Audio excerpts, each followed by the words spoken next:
Voilà, pour terminer ce temps de culte, j'aimerais vous proposer de passer maintenant un bon temps vraiment dans la prière. La prière fait partie du culte de manière intégrale. Et c'est important de passer du temps dans la prière, dans l'adoration, dans la confession des péchés, dans la reconnaissance, dans la supplication. Donc vous pouvez bien sûr avoir une prière tout à fait libre avec les sujets que vous désirez, mais je vous propose quelques sujets simplement pour vous donner des idées si jamais les idées vous manquent. Premièrement, prions pour les parents et les enfants. On a parlé des parents et des enfants dans cette prédication aujourd'hui, que ce soit dans la prédication pour les adultes ou dans la prédication pour les enfants, on a parlé de cela. Prions pour que nous soyons des familles qui donnent envie, des familles qui vivent l'évangile au quotidien. Prions pour que cela soit rendu possible.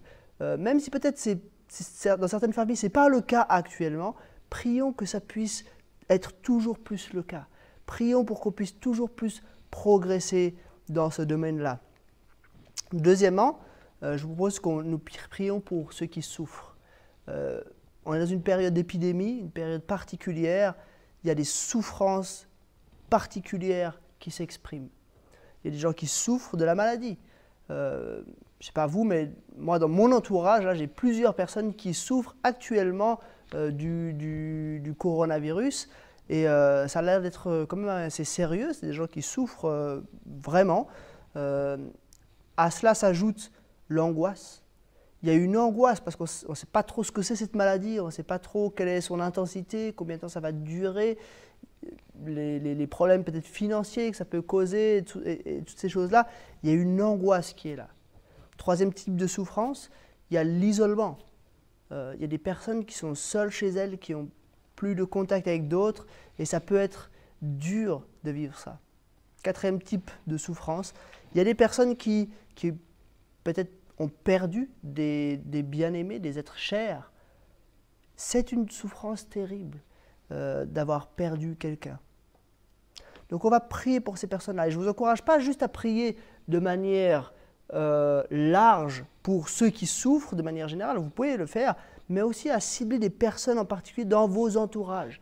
Des gens dont vous connaissez la situation et pour lesquels il faudrait prier particulièrement pour leur souffrance.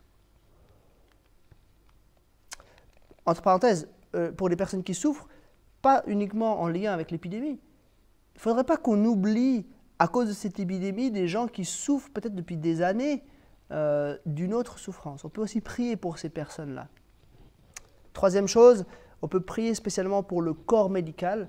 C'est des gens qui sont soumis à une forte pression actuellement et qui ont besoin vraiment de sentir du soutien. J'ai contact avec quelques personnes dans le corps médical et je me rends compte que voilà, ils sont soumis à différentes choses. Il y a du stress lié au travail. Il y a du stress lié à la perspective de peut-être pas pouvoir accueillir toutes les personnes qui vont arriver.